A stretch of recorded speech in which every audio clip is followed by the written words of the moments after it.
amado e mestre Jesus, é com muita alegria que aqui nos encontramos, Senhor, para mais um esforço de aprendizagem junto dos vossos emissários, nossos benfeitores, a fim de recolhermos os conteúdos que mais precisamos para o bom encaminhamento da nossa vida. Agradecemos todo esse amparo, a solicitude dos amigos e benfeitores, desejando, Senhor, que as vibrações suaves desse momento nos fortaleça a todos, os lares aqui representados, mas também aos nossos irmãos que da realidade espiritual dividem conosco o esforço dessa manhã. Que eles se sintam amparados e acolhidos, fortalecidos igualmente, para darem sequência tranquila e feliz à própria experiência de vida. Como sempre o fazemos, como sempre o pedimos, Senhor, estamos rogando, auxilia-nos para que o nosso estudo possa transcorrer em clima de serenidade e de paz, enriquecendo, Senhor, os nossos corações. Sê conosco hoje e sempre, que assim seja. Alguém vindo na casa pela primeira vez? Sejam bem-vindas. Já tem conhecimento do terreno espírita? Ela não? Então você pode trocar comigo aqui. A gente sempre brinca, né? O pessoal daqui não leva, então tá que nem eu mesmo. Sejam bem-vindas, viu? O nosso estudo aqui, para vocês que estão chegando, ele é participativo. Tem toda a abertura para essa participação, para corrigir a nossa fala, somar com alguma coisa, viu? Fique bastante à vontade. Bom, e até mesmo para quem está chegando, é importante a gente iniciar dizendo que aqui aos domingos nós fazemos um estudo sequenciado dessa obra Religião dos Espíritos, que é uma obra comemorativa dos 100 anos de O Livro dos Espíritos, tá? E hoje nós alcançamos, né, o capítulo 55 dessa obra, que é intitulado Sonâmbulos. A tela está meio escura, que é para não atrapalhar o sono da moça. Depois é que eu vejo que está um pouquinho escuro, mas depois vai melhorar. Mas então nós vamos abordar esse capítulo 55, Sonâmbulos. Para a abordagem do tema e até para uma melhor compreensão, nós vamos nos permitir dar um passeio por algumas questões de O Livro dos Espíritos, para ver se nos ajuda na melhor compreensão do tema, tá? E vamos começar por uma das questões de O Livro dos Espíritos, que já foi bem debatida aqui entre nós, né?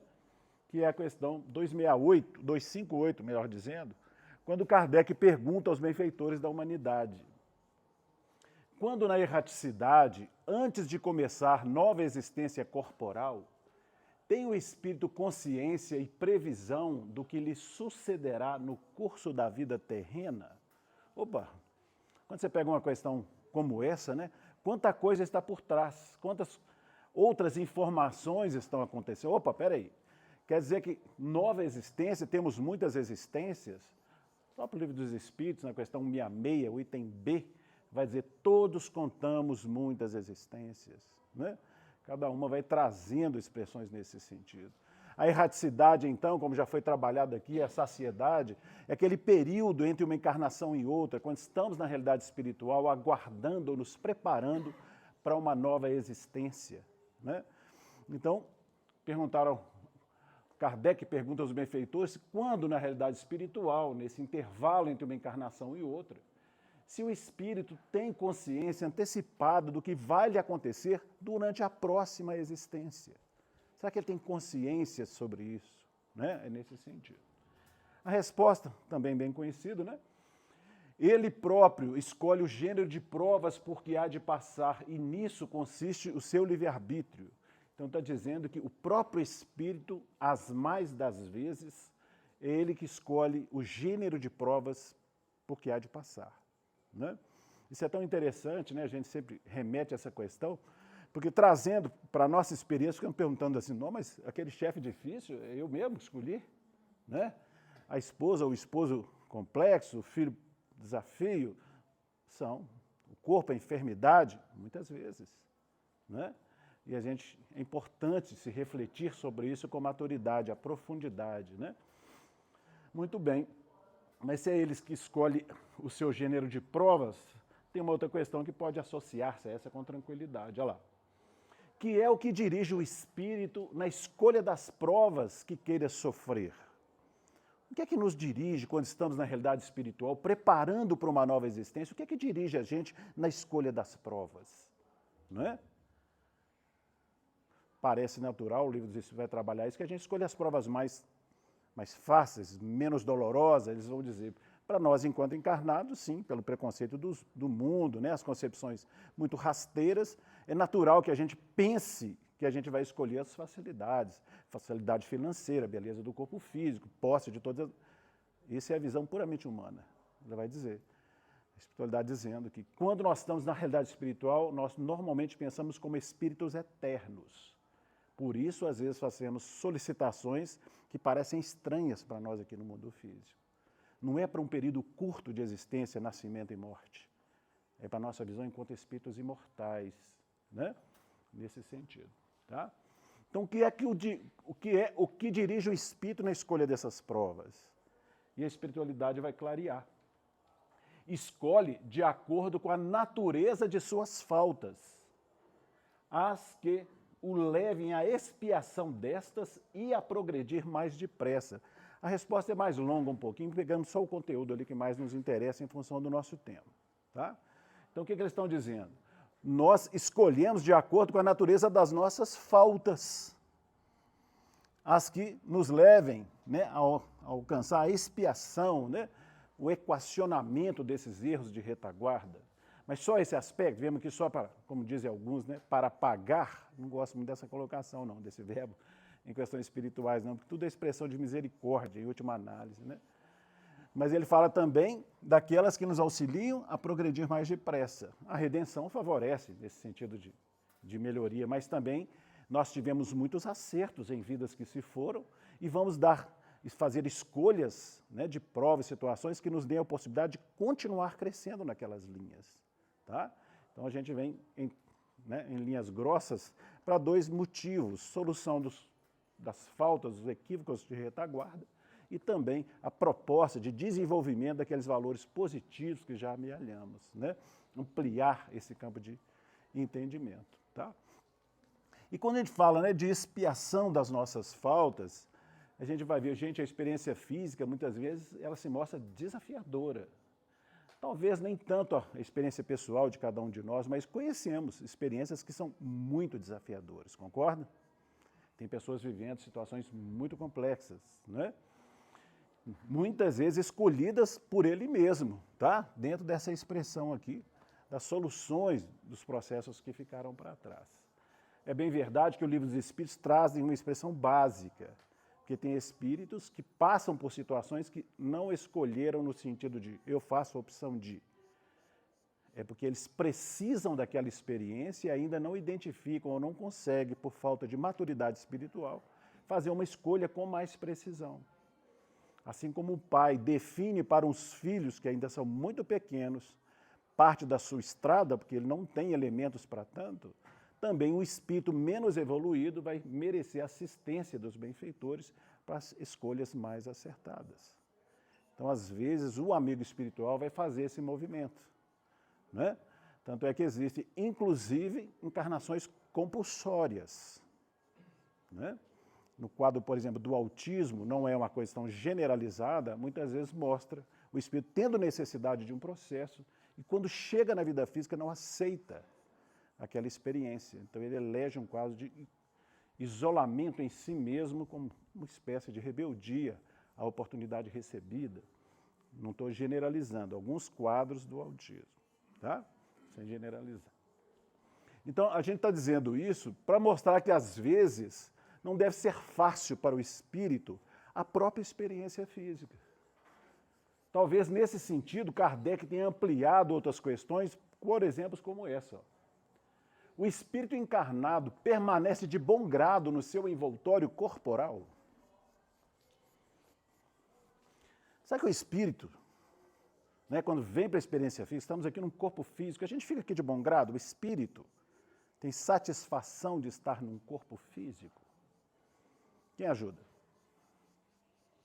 Eu acho que não, porque ele tem que estar preso, né? Aqui, às vezes, funciona como uma espécie de uma prisão, né? É interessante você usar o termo estar preso e prisão, porque a resposta é muito nesse comparativo, olha lá. É como se perguntasses se ao encarcerado agrada o cárcere. O espírito encarnado aspira constantemente à sua libertação e tanto mais deseja ver-se livre do seu invólucro, né, do seu corpo material, quanto mais grosseiro é este. Tá? Vivemos num mundo de provas e expiações. Aqueles que não tiveram oportunidade de trabalhar esse conceito, mais à frente vai surgir. Mas no mundo como o nosso, né, os corpos físicos ainda são muito grosseiros. Né? Só para a gente enfatizar essa realidade, nós estamos lembrando no livro Os Mensageiros, quando o instrutor Aniceto, conversando tanto com Vicente como André Luiz, né, dois companheiros desencarnados, André Luiz era um médico desencarnado, estamos dizendo isso para pessoas que estão chegando, quando ele estava na realidade espiritual, né, aprendendo com os instrutores, que nesse caso era o Aniceto, olha o que o Aniceto vai dizer. A pressão atmosférica sobre os espíritos encarnados é aproximadamente de 15 mil quilos. Entenderam o que ele está dizendo? Eu não gosto muito de carregar peso, tem um problema de coluna. Mas 15 mil quilos já foi entregue para nós, sem querer. Percebe? A pressão atmosférica sobre nós encarnados é de 15 mil quilos. Isso é para dar uma ideia da grosseria do corpo físico, como nós estamos aqui abafados em nossas possibilidades. Você dá uma noção interessante. E ele complementa, né? Todavia é interessante notar, aduziu Vicente, o aprendiz, que não sentimos o tamanho e peso sobre os ombros. E o instrutor, então, clareia, né? É a diferença dos veículos de manifestação. O que ele está dizendo? Enquanto estamos na realidade espiritual, enquanto espíritos libertos do processo físico, não somos uma luzinha caminhando por aí, somos? Não. Tem a realidade do espírito, ele tem um órgão de manifestação que é o seu corpo espiritual, perispírito. Né? Corpo espiritual, tem a ciência mesmo dá outros nomes, né? Corpo bioplasmático, etc. É o nosso órgão de manifestação na realidade espiritual. Quando nós encontramos com alguém durante o sono físico, por exemplo, nós vamos ver uma luzinha, encontrei uma luzinha lá, acho que era meu pai. Não, você vai ver lá né, o espírito com essa conformação e normalmente com a aparência da última existência. Por isso você reconhece, encontrei com meu pai durante o sono físico. Tá? Interessante pensar. Então ele está falando, é a diferença dos veículos de manifestação. Então ele está fazendo um paralelo entre os dois corpos. O espírito com o seu corpo espiritual, muito mais leve, muito mais sutil, comparado ao espírito encarnado num corpo grosseiro como o nosso.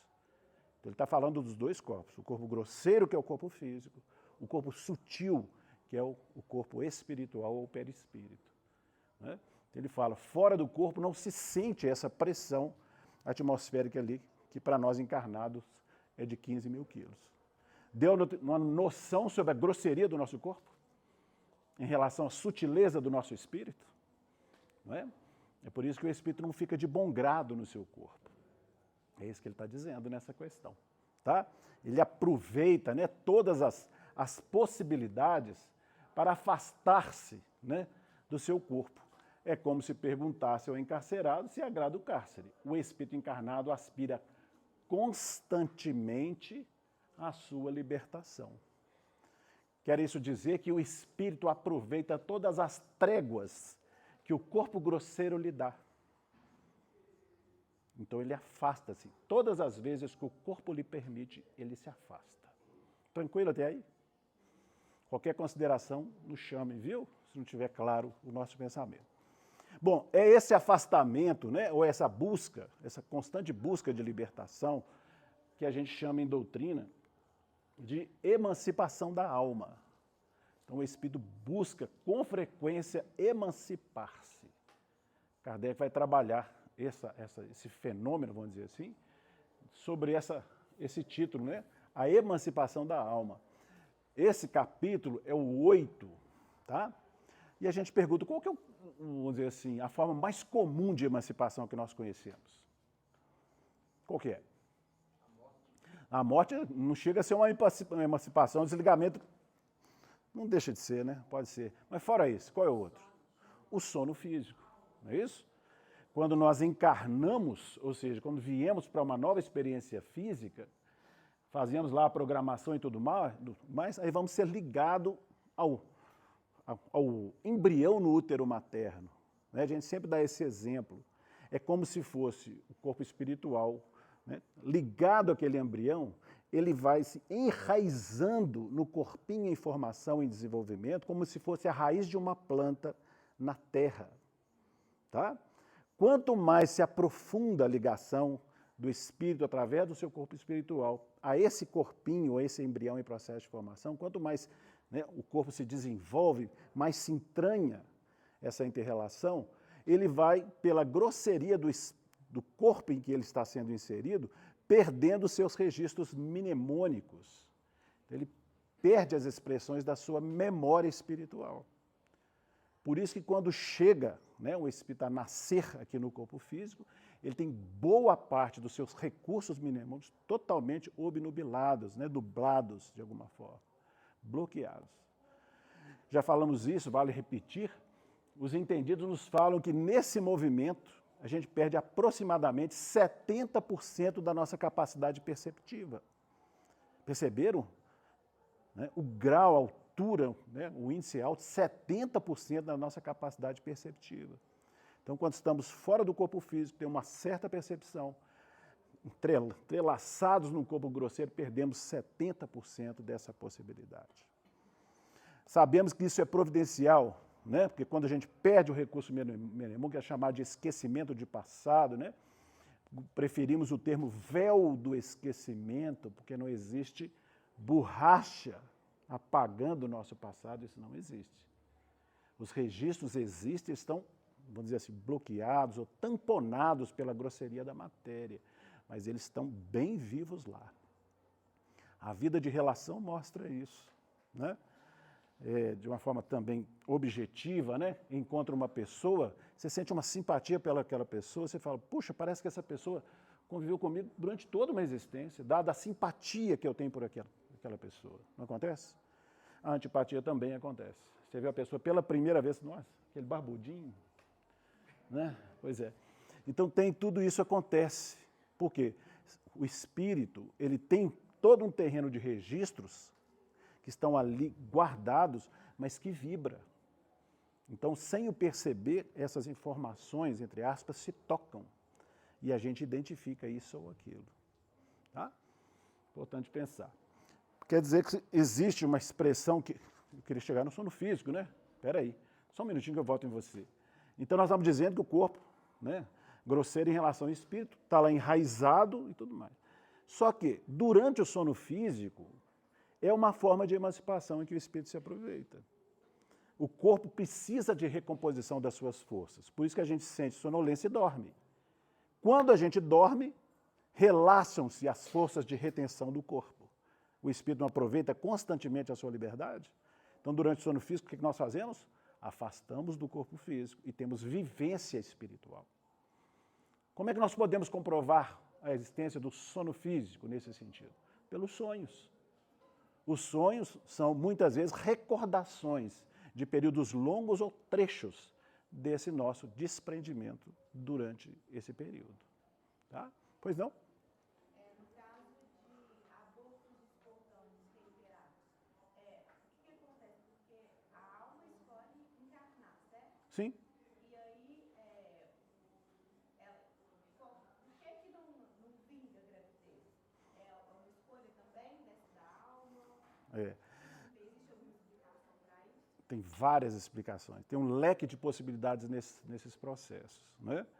Por exemplo, uma mãe, né? Uma mãe ou um casal, né? Ele tem o desejo de ter filhos e acontece esses processos reiterados, ele não consegue o processo da gravidez. Concorda que esse é um processo muitas vezes sofrido, né? Onde a pessoa, às vezes, ela se entristece em função desses acontecimentos.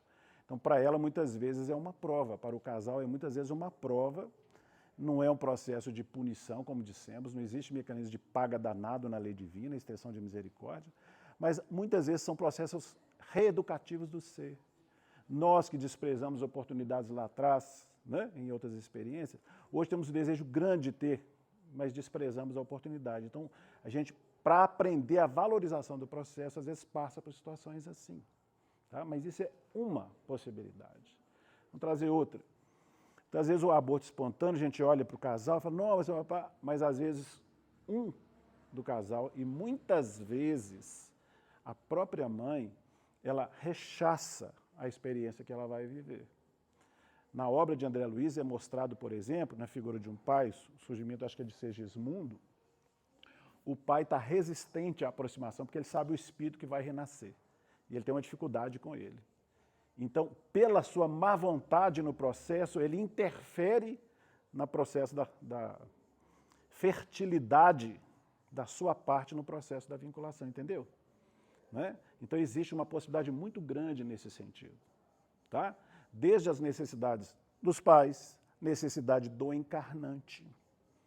E aí tem tantos ângulos importantes, até para que a gente acerene um pouco mais, desenvolvermos confiança na assistência superior, porque às vezes o espírito que tenta renascer muitas vezes pode ser o mérito dos pais, que aceita, por exemplo, não estamos fechando todos os quadros, é importante sempre pensar nisso, um espírito que foi suicida, por exemplo. Ele desconfigurou todo o seu corpo espiritual. Então, a tentativa de renascimento no corpo físico, reiteradas vezes, reorganiza o seu corpo espiritual. Então, aquilo para nós é tristeza, sob a ótica espiritual, eles estão agradecendo, é uma bênção para o espírito que está tendo aquelas oportunidades. Entende? Então, à medida que você vai aprofundando, você vê ângulos interessantes, o que nos remete sempre à bondade do Criador, reeducando os seres, sempre para que nós sejamos felizes, recebamos sempre o melhor. Vale pensar. Tá? Sim?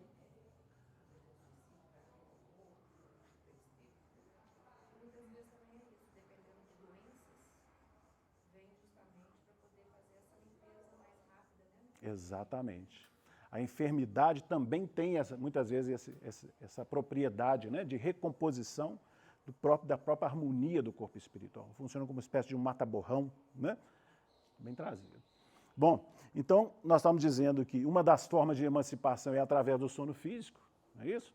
O corpo precisa recompor suas forças, o espírito tem vivência espiritual. É uma forma de emancipação. Né? Olha lá, Kardec é o primeiro item, tá, desse capítulo 8 que trata da emancipação da alma. Mas é só os sonos e sonhos que são mecanismos de emancipação? Não, tem muitos outros, olha lá. Esse capítulo vai abordar, olha quantos temas, o sono e os sonhos, a visita espírita entre pessoas vivas, né? A pessoa encontra com uma pessoa fora do corpo e nem é o desencarnado, é um amigo que também está encarnado, mas encontro durante o sono físico, por exemplo. Tá? Transmissão oculta dos pensamentos, né? Às vezes é dispensável a comunicação oral, uma comunicação simplesmente pela linha dos pensamentos, mostrando como é que a gente vibra isso, né? A letargia, a catalepsia, que é catalogada na nossa ciência acadêmica, como são expressões de patologia, de doenças, mas que sob a ótica espiritual são faculdades do espírito, como é que vai ampliando a nossa capacidade de percepção, né? As mortes aparentes, e vai falar do sonambulismo, que é o foco do nosso tema hoje, mas também o êxtase e a dupla vista, e finaliza com um resumo teórico sobre o sonambulismo, do êxtase e da dupla vista. Se a nossa tela parar ali, estou vendo que ela está piscando, ela está brigando comigo. Não se incomode, eu leio daqui. Mas o que acontece? Por que nós trouxemos isso? Primeiro, para entender a profundidade desse tema. Não foi à toa que Kardec se dedicou boa parte a esse assunto. Essas questões somos 55 perguntas feitas aos benfeitores espirituais, dada a abrangência desse tema. Mas é tão somente para nós ficarmos cheios de informações em torno de fenômenos? Será que é isso? O conhecimento dos fenômenos é muito útil, mas eles só valem efetivamente pelas consequências morais que eles representam. Né? É isso que vai dar a conotação de importância de todos esses temas. Porque, ao longo do tempo, a ciência acabou dando braço forte à questão do materialismo. Hoje se fala em sonambulismo, por exemplo. Se você for na internet, o mais você vai encontrar casos engraçados e, às vezes, o sono patológico, distúrbios do sono, não é isso? As mais das vezes é nessa linha. Então, às vezes, não se aprofunda mais sobre o assunto, né? E isso é importante a gente perceber. Porque do aprofundamento desse tema, por exemplo, o sonambulismo, é que fica patenteado a realidade do espírito imortal. Mas não só da imortalidade da alma, mas também da possibilidade da comunicação desses espíritos com o mundo físico. Não é? A realidade do mundo espiritual, uma série de consequências morais para nós. É isso que importa, não é uma questão de rótulo, de crença, isso é relativo. Pois não? Quando a pessoa dorme pouco, não dorme bem, tem aquele sono assim, que não relaxa, né? A pessoa está ali, mas não relaxa, não apaga. Está vivendo ali o mundo, o nosso mundo mesmo. E aí, ela perde essa oportunidade, isso atrapalha de alguma forma o campo espiritual? Também você tem um leque também de possibilidades. Desde uma questão de um distúrbio sim do sono, tem pessoas, né, que trazem essas dificuldades, e sim, precisa ser tratado, que isso pode favorecer esses momentos. Embora, durante o período do sono físico, às vezes tem períodos do sono que são mais significativos. Tá? Então é falado, por exemplo, do horário de 11 às 2 horas da manhã, às vezes são as partes mais efetivas do sonho, não entro muito nisso. Mas dá um leque de possibilidade muito grande, porque o não dormir, né, pode ser uma questão de um distúrbio, que pode guardar relação com a questão da idade, uma série de outras questões, sabe? Então, assim, não é que perde a oportunidade. E tem quadros que entram nessa expressão do distúrbio que guardam relação com o tema. Por quê? Porque, às vezes, você sai do corpo físico e vai encontrar quadros que você não gostaria. Então, você prefere não dormir. Foge para o corpo físico, coisas do tipo. Mas eu não volto a dizer, gente, todas essas expressões do que a gente está dizendo são ângulos dentro de um leque muito grande. Senão a pessoa fala assim, eu não durmo bem, eu tenho sono muito curto. Além do que eu tenho a apneia do sono, então eu acordo muitas vezes à noite, é um distúrbio para você trabalhar. Não quer dizer que eu vou criar então lá no plano espiritual a coisa deve estar feia. Não é isso que nós estamos falando. Tá? Estamos falando de possibilidades várias em função dos processos que a gente observa. Porque tem pessoas que têm necessidade de sono muito curto. Eu conheço pessoas que dormem 4 horas, 3, 4 horas, não é assim, Glass? A gente tem notícia? Pessoas que dormem, não é você, mas nós conhecemos pessoas que estão muito bem, acordam tranquilos e tudo mais, mas eles têm necessidade de sono menor. Sabe? Não tem nada de patológico nisso necessariamente. Eu ia falar da apneia do sono. Eu tenho a apneia e a hipopneia. Então, antes de fazer o tratamento, eu tinha muito pesadelo. Sim. Aí, desde 2020 que eu uso o C4, que é o aparelho para dormir. Isso está ligado também à parte espiritual? Todo o processo de emancipação da alma guarda relação um pouco à realidade espiritual, porque você vai estar, de alguma forma, mais sensível a essa influência. Né? Abafados num corpo físico, você está no meio de uma realidade espiritual, porque nós aprendemos que a realidade espiritual é lá no céu, não é isso? Ou lá no inferno, ainda aponta para baixo. Só que no universo não tem alto nem baixo. Não é?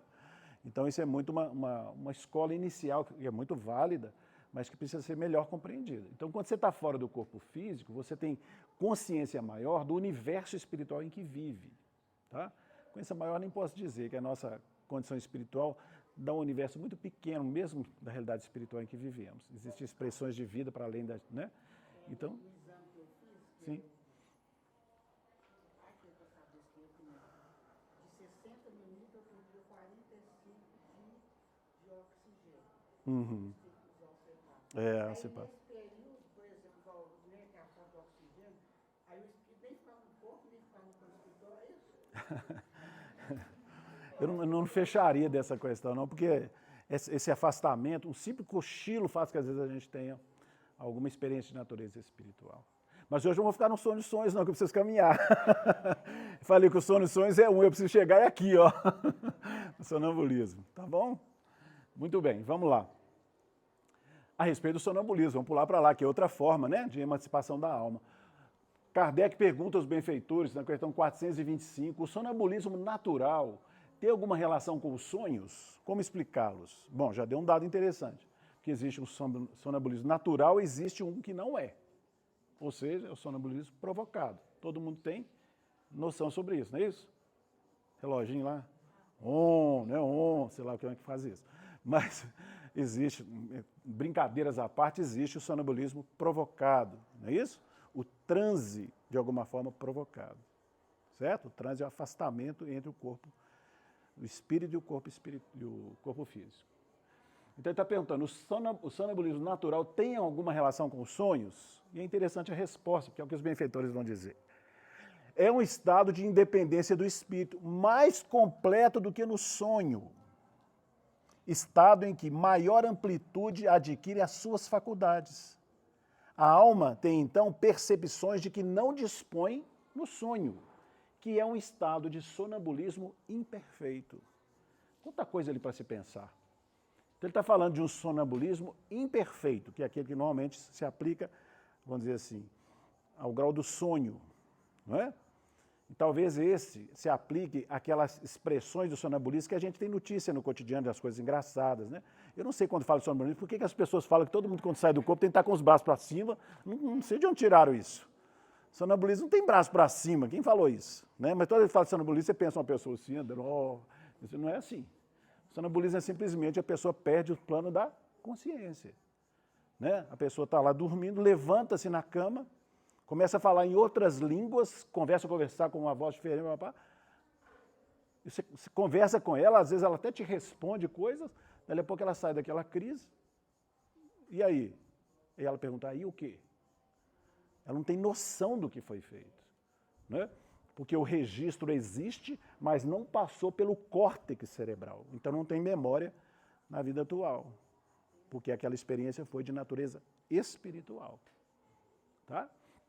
Então, essas expressões de sonambulismo, que são mais comumente trabalhadas, nós vamos arriscar dizer, vou reforçar o que acabei de dizer, eu vou arriscar dizer que é em função desse sonho que é uma expressão imperfeita do sonambulismo. Tá?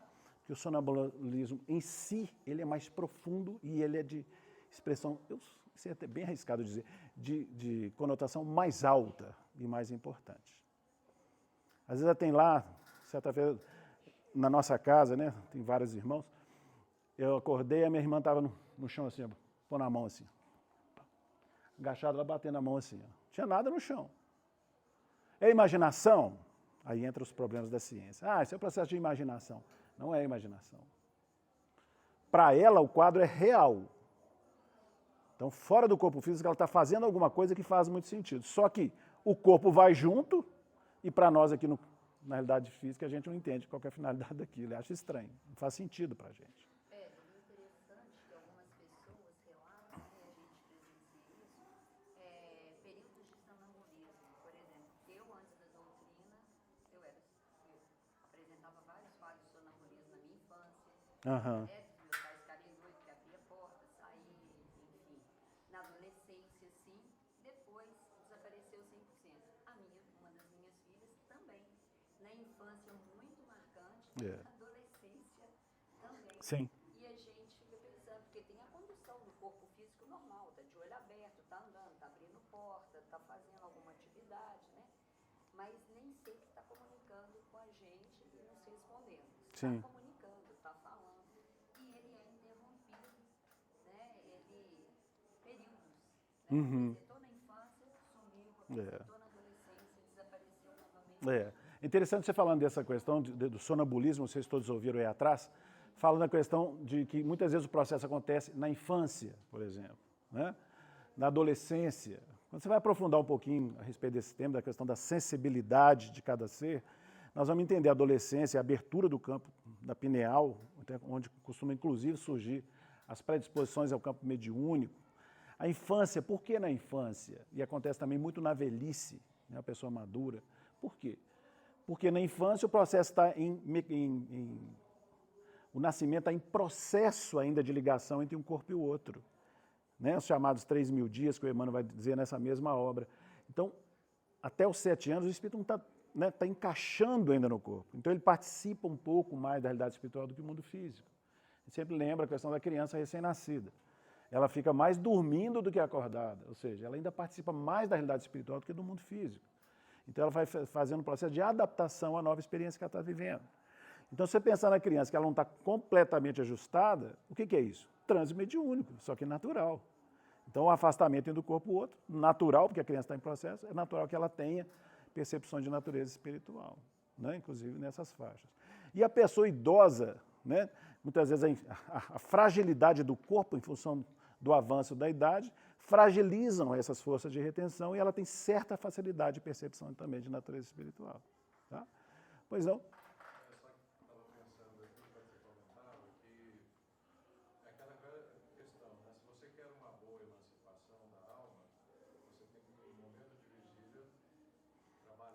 Com carinho. Perfeito.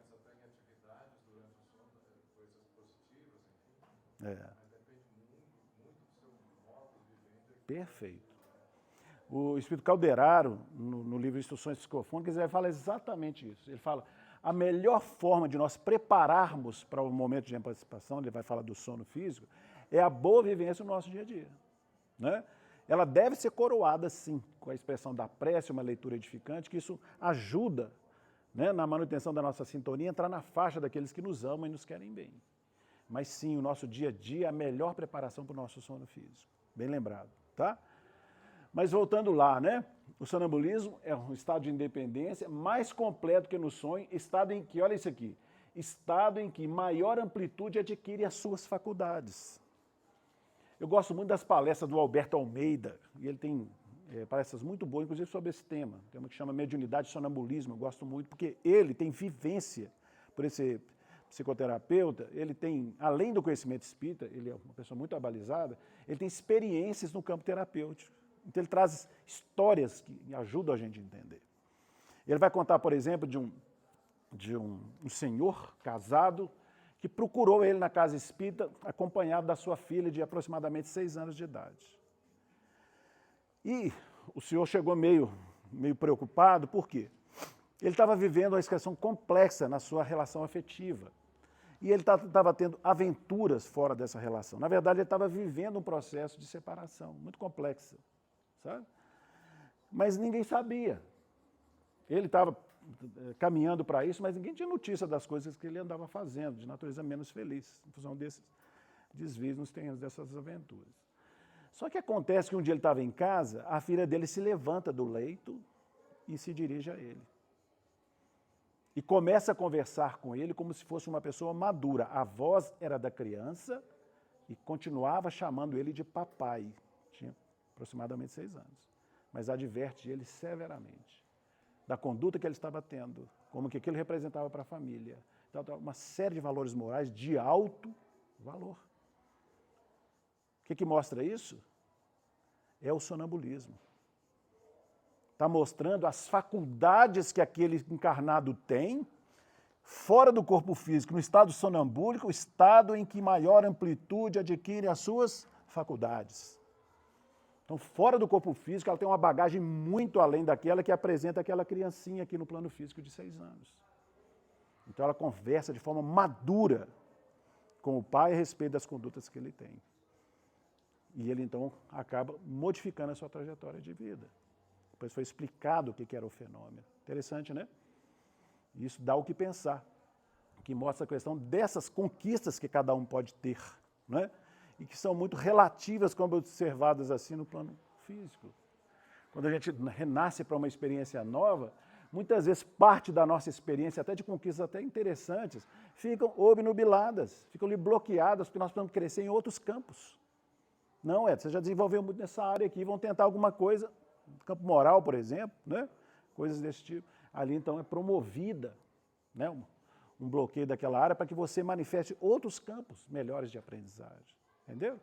Só que fora do corpo, não tem o bloqueio da grosseria do corpo físico, às vezes nós temos acesso a esse cabedal de valores.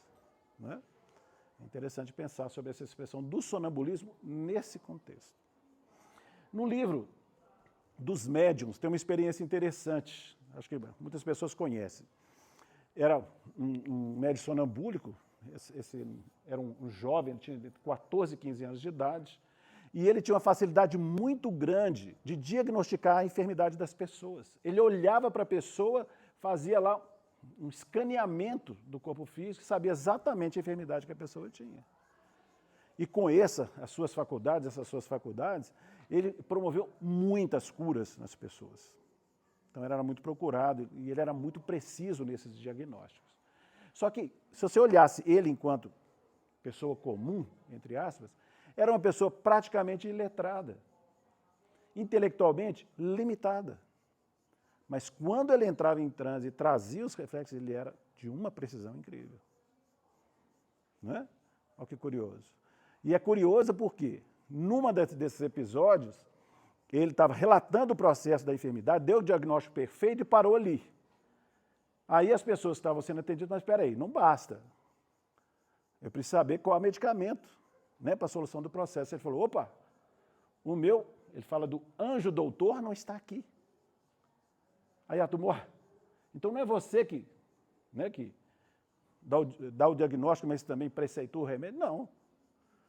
Isso aí precisa de um conhecimento mais amplo. Quem tem isso é o meu anjo doutor. Interessante, né? Então, ele tem bagagens no sentido de conquista, até que ele consegue diagnosticar a questão, mas o conhecimento da química dos remédios, ele não tem. É interessante ver ângulos dentro do processo. Né? Interessante a gente pensar. Perceberam que, durante esse período, a gente pode ter acesso a registros mais amplos das nossas conquistas ao longo de experiências sucessivas. Isso é mais uma comprovação de que nós temos uma bagagem espiritual.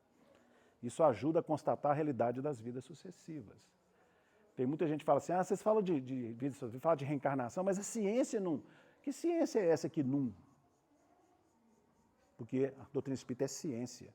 Isso foi trabalhado com muito carinho, inclusive sob a ótica muito próxima de muitos cientistas no tempo. O que falta da nossa parte é dedicar-se e aprofundar-se nesse tema. Tem muita coisa que já foi revelada e constatada, né? Importante a gente não perder de vista.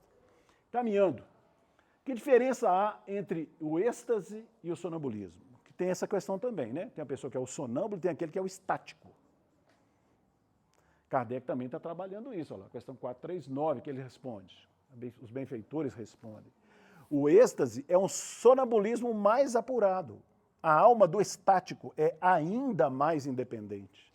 Então percebe que Kardec, nesse capítulo 8, falando da emancipação da alma, ele está falando de gradações desse processo de emancipação. Estamos no corpo físico, obnubilados, depois vem a emancipação pelo sono físico, uma certa liberdade, mas um sonambulismo imperfeito. Vem o sonambulismo, que é uma expressão mais aperfeiçoada do que o sono. Vem o estático, que é uma expressão mais aperfeiçoada do que o próprio sonambulismo. Graus de, vamos dizer assim, de afastamento, né, de transe, né, de aprofundamento de um transe. Isso é interessante ter-se essa noção. Mas voltando então lá, o sonambulismo, né? Sonambulismo é um fenômeno anímico ou mediúnico? Todo mundo sabe o que é anímico? Anímico vem da palavra alma, né? Então, quando fala assim, o fenômeno anímico é do próprio ser. Por exemplo, a visão, a vidência, ela é mediúnica ou é anímica? Ela é anímica. Se você tem uma facilidade de afastar-se do corpo e ver quase na realidade espiritual, onde está o mediúnico nisso? Necessariamente não existe. Você está lá na sua casa, concentra, consegue sair do corpo, vê o ambiente da sua casa, as pessoas estão lá, processo anímico. Né? Faculdades do ser que nós carregamos. Ele pode ter conotação mediúnica? Pode. Estou lá fora do corpo, chega um espírito naquele ambiente onde eu estou observando, ele fala assim, fala para o seu irmão que... Pronto. Aí já se tornou um processo mediúnico, que ele foi intermediário de uma comunicação. Mas percebe que a faculdade é anímica? E o sonambulismo? Concordo? Ninguém falou nada não, né? O sonambulismo também é um processo anímico, tá? Porque a gente sai fora do corpo, é uma questão natural dentro do processo da nossa vida. E ainda que esse transe seja mais profundo, ainda é anímico. Só que ele pode ter características mediúnicas. Você sai fora do corpo, tem uma instrução, como aconteceu para o espírito doutor lá, né, em relação àquele jovem, e ele traz a informação trazida do doutor. Aí nós vamos ver termos, por exemplo, como a mediunidade sonambúlica, né, ou sonambulismo mediúnico, questão só de palavras. Então, a gente tem que entender que nessas faculdades interagem essas duas expressões, desde as expressões mediúnicas e anímicas. A gente normalmente trata isso de forma bem entrelaçada. Sempre no processo anímico tem alguma coisa de mediúnico. E nos processos mediúnicos tem sempre alguma coisa de natureza anímica, de participação do médium. Tá? Importante pensar. Bom, chegamos até aqui para fazer uma introdução à questão do sonambulismo. Tentamos, de alguma forma, separar o sonambulismo, aquela expressão mais significativa, daquelas ocorrências comuns, que eu dei exemplo da minha irmã, não menosprezando essas questões, mas acho que deu para separar bem uma coisa da outra, não sei se ficou claro. E aí queremos voltar aqui ao texto do Emmanuel, porque é a página que eu nem toquei ainda, né? Capítulo 55, Sonâmbulos, do Religião dos Espíritos.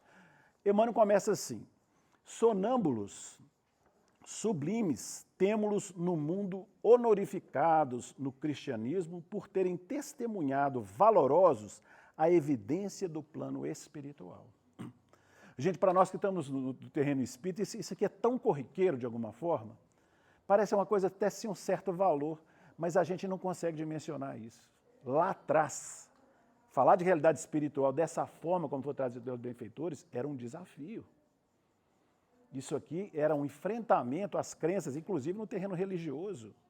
Isso aqui era delicado, trazer sobre essas realidades lá atrás. Tá?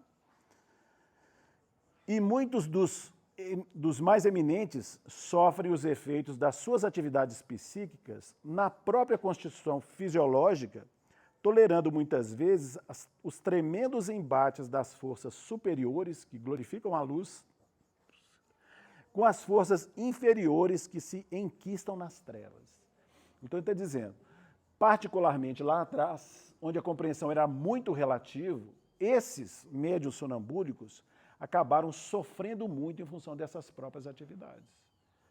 Porque eles precisavam de ser instrumento do mais alto, trazendo expressões de compreensão que a humanidade necessita, como, por exemplo, a realidade da vida espiritual, mas também sofreu o embate, né, das expressões menos felizes, dos espíritos que não querem que as coisas avancem e criam muitas dificuldades para o ser. Se nós trouxermos um exemplo na atividade mediúnica, a própria questão sonambúlica, né, porque existe isso também na atividade mediúnica, então a pessoa está lá na atividade mediúnica, ela afasta-se do corpo e tem, às vezes, comunicações e tudo mais. E ainda é o Alberto Almeida que vai citar esse caso de uma jovem médium que ela vinha para a atividade mediúnica e tudo mais, tinha vários atendimentos, quando determinado tipo de atendimento ela não rendia. Aí foram observar que, normalmente, quando eram quadros relacionados com a guerra, ela travava. Aí foram aprofundar o processo, entenderam que ela tinha sido estuprada e estrangulada por uma pessoa no período de guerra. A pessoa tinha um interesse afetivo nela, ela não correspondia, tinha interesse por outros corações, ele não aceita, elimina ela através do estupro e do estrangulamento. Então esse registro sucou a mente daquele coração. Nem mesmo o esquecimento de passado, né, nós falamos do véu do esquecimento, foi suficiente para trabalhar aquilo com precisão. Mas lembrem que, com o afastamento do corpo físico, as faculdades se ampliam, então nosso campo mnemônico também se amplia, então acaba tendo acesso a registros de retaguarda. Então, quando tinha assuntos de guerra, fazia um processo de associação e travava o processo. E os espíritos que não queriam que a atividade se desdobrasse com tranquilidade, o que faziam? Toda vez que ela chegava, lembrava dos quadros para ela e ela travava. Né? Foi feito um trabalho com ela, a própria espiritualidade sugeriu um trabalho psicoterapêutico, ela fez um trabalho e tudo mais, equacionou aquela situação. E aí um detalhe interessante, que o Alberto Almeida ele faz processos de regressão trabalhando essas questões, tá? Esses nós que às vezes ficam das nossas experiências. Por que nós falamos que abrir um parêntese? Porque se você pegar a obra, por exemplo, Nosso Lar, nós vamos ver espíritos que estão na realidade espiritual, em pleno trabalho, às vezes são até instrutores, tendo o que é narrado lá, é como se fosse uma revoada de pensamentos remetendo às experiências de passado. E eles não tiveram acesso às emoções daqueles momentos vividos, embora fossem, entre aspas, trabalhadores já no mundo espiritual. Eles foram levados para um ambiente para ter acesso aos registros, os fatos que estavam ali, né, vivenciados por ele, experiências que se foram, mostrando que é delicado a gente querer entrar nos registros de passado sem bagagem para tanto. Então a gente que gosta muito dessa curiosidade, né, das regressões de vida passada, quero ver se eu fui uma rainha do passado, o rei de não sei aonde, cuidado, porque às vezes vai ter acesso a experiências que podem trazer dificuldades para os dias que passam. Mas, claro, quando bem trabalhado, pessoas que têm efetivamente competência nesse sentido, isso não é fácil de ser encontrado, essa dinâmica ela é muito útil, como nós vamos ver no caso dessa companheira. Então, ela entra no processo sonambúlico, hoje administrado, os espíritos podem fazer isso, aquilo, está equacionado, o processo se desdobra. Né? Então, a gente vê o embate das sombras, pode ser também enquadrado nessa experiência que está sendo trazida. Paulo de Tarso, o apóstolo intrépido, após o comentário de suas próprias visões fora do corpo denso, exclama na segunda carta aos Coríntios: e para que me não exaltasse pelas excelências recebidas, foi-me concedido um espinho na carne. Antão é o nome de uma personalidade, tá? Antão, o venerado eremita do vilarejo de Coma, no Egito, intensivamente assaltado por espíritos obsessores em estado cataléptico, é tido como morto, despertando, porém, entre aqueles que lhe velavam o suposto cadáver. Já pensaram? Isso acontece com a gente? Não é com alguém próximo de nós? Francisco de Assis, o herói da humildade, ouve, prosternado de febre, em Spoleto, as vozes que lhe recomendam o retorno à terra natal para o cumprimento de sua missão divina. Antônio de Pada, o admirável franciscano, por várias vezes entra em sono letárgico, afastando-se do corpo físico para mistérios santificantes. Observe que nós estamos no mundo físico e não damos notícia do que acontece conosco durante os períodos de emancipação. É possível que muitos de nós temos ocupações muito nobres na realidade espiritual durante o sono físico, o período do sono, e não damos notícia, não é assim? Mas é possível também que a gente dê umas voltinhas que não sejam muito boas. Pula essa parte. Teresa de Ávila, a insigne doutora da literatura religiosa na Espanha, permanece em regime de parada cardíaca por 4 dias consecutivos, acordando subitamente entre círios acesos. Círios, gente, são velas grossas, tá? Acordando. Deixa eu achar aqui de novo que eu me perdi. Entre círios acesos, quando já lhe preparavam convenientemente sepulcro no convento da Encarnação. Isso aqui são fatos conhecidos, gente, tá? O irmão não está fazendo uma revelação do que aconteceu, não. Se você pesquisar, você vai ver que as pessoas conhecem esses episódios. Então ela estava sendo já velada, já existia a vela propriamente dita, preparando o sepulcro dela. Ela desperta de uma hora para outra, falou, o que estou fazendo aqui? Né? Você vê que ela está num processo de sonambulismo profundo, talvez até num êxtase. Né? E aqui é o detalhe interessante que foi trabalhado pela Gladys, lá de alguma forma, startou. Observe que em muitos desses processos sonambúlicos existe o processo da enfermidade comparecendo. Não é? Ela estava no quê? Numa parada cardíaca. Francisco de Assis, prosternado de febre. Percebe como a debilidade física, ela permite maior liberdade do espírito? Então é interessante fazer essas ligações. Teresa de Ávila, ensino doutora, medianeiros excelsos, né, valorosos, foram todos eles, pelas revelações que trouxeram do plano divino ao acanhado círculo humano. É aqui, gente, que a gente precisa entender a respeito de sonambulismo. Não é nessas novidades, né, da brincadeira, da coisa engraçada. É, vamos dizer assim, a significação alta desses fenômenos. O que eles demonstram para nós? Qual que é a consequência moral desse aprendizado? É nesse sentido. Entretanto, fora do agiológio, nunca vi essa palavra, eu fui no dicionário, tá?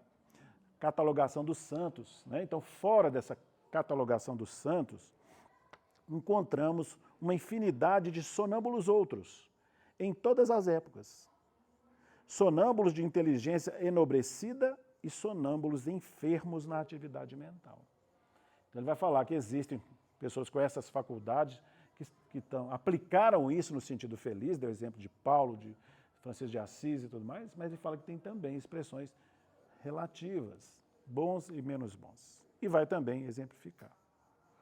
Sabe-se que Maomé recebia mensagens do além no intervalo de convulsões epileptoides. Dante, Alighieri, apesar do monodeísmo político, registra impressões auridas por ele mesmo fora dos sentidos normais. Através de profundas crises letárgicas, Augusto Comte escreve a sua filosofia positiva.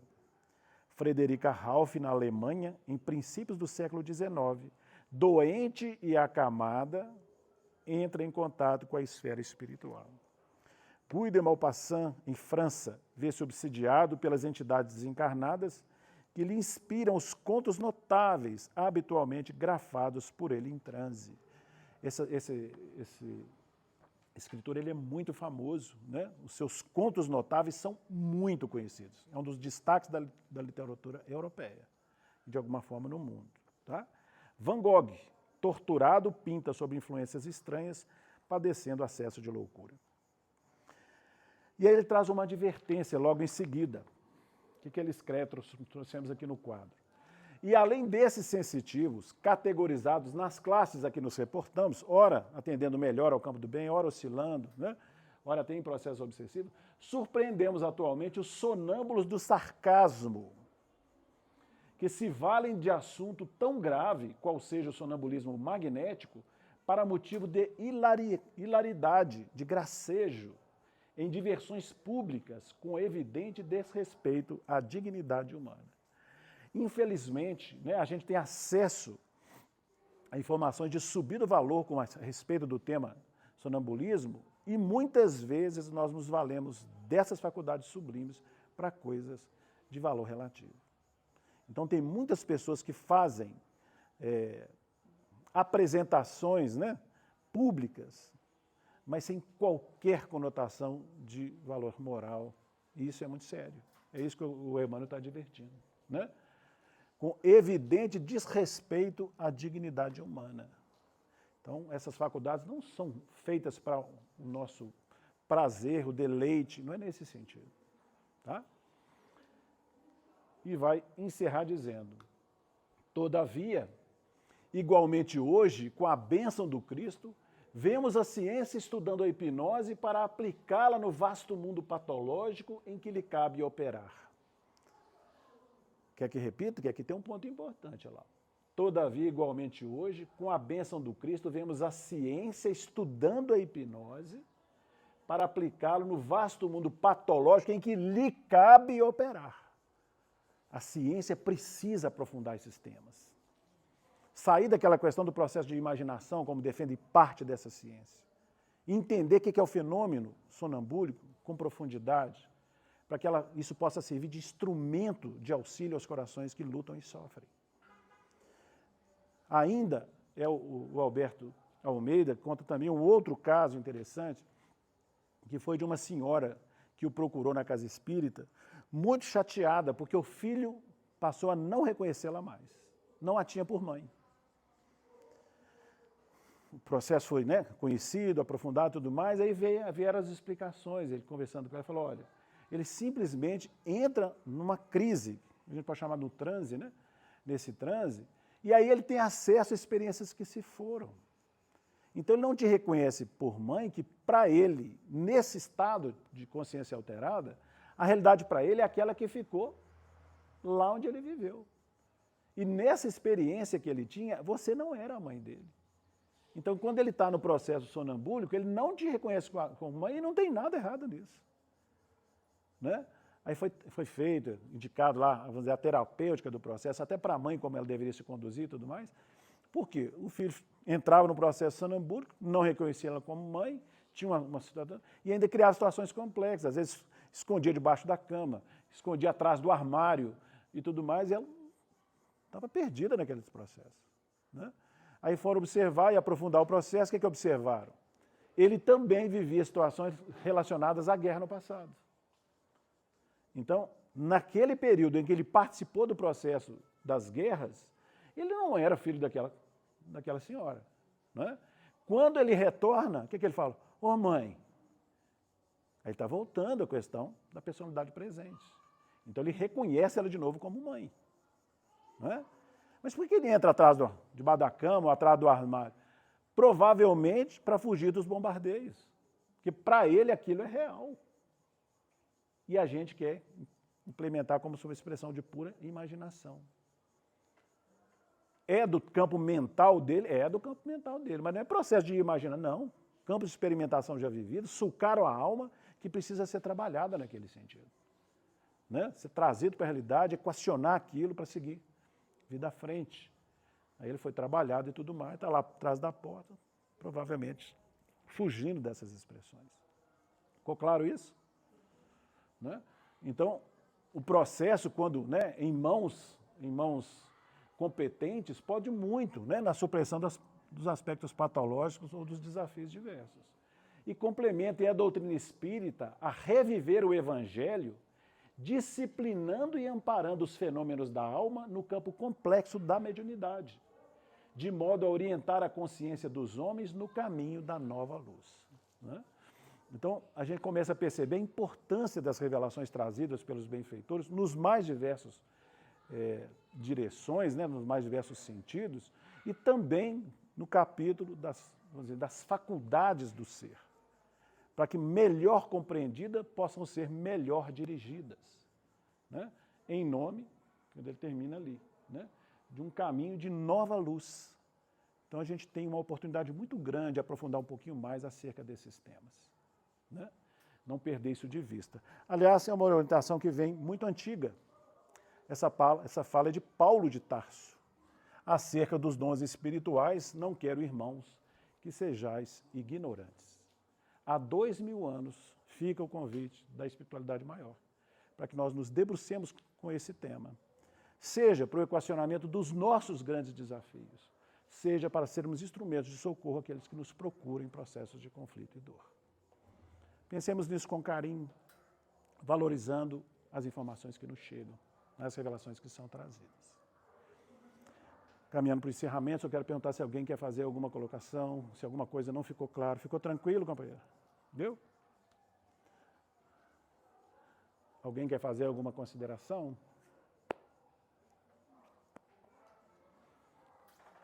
Ficamos por aqui? Muito bem, vamos interromper mais uma vez buscando os recursos da prece, agradecendo a Deus a oportunidade. Amado e mestre Jesus, é com alegria que chegamos ao final do nosso estudo, felizes pelos conteúdos que aqui circularam, experiência de outros corações mais experimentados, que trazendo essas mesmas experiências nos auxiliam a caminhar mais acertadamente nos dias que passam. Agradecemos a bênção do Teu Evangelho em nossa vida, sugerindo os melhores caminhos, mas também a bênção da doutrina espírita, esse conjunto de valores que prometestes para todos nós, no Consolador prometido, que nos auxilia a compreender os fenômenos da vida com mais precisão e acerto. Ampara-nos, Mestre querido, e sê conosco, hoje e sempre. Que assim seja.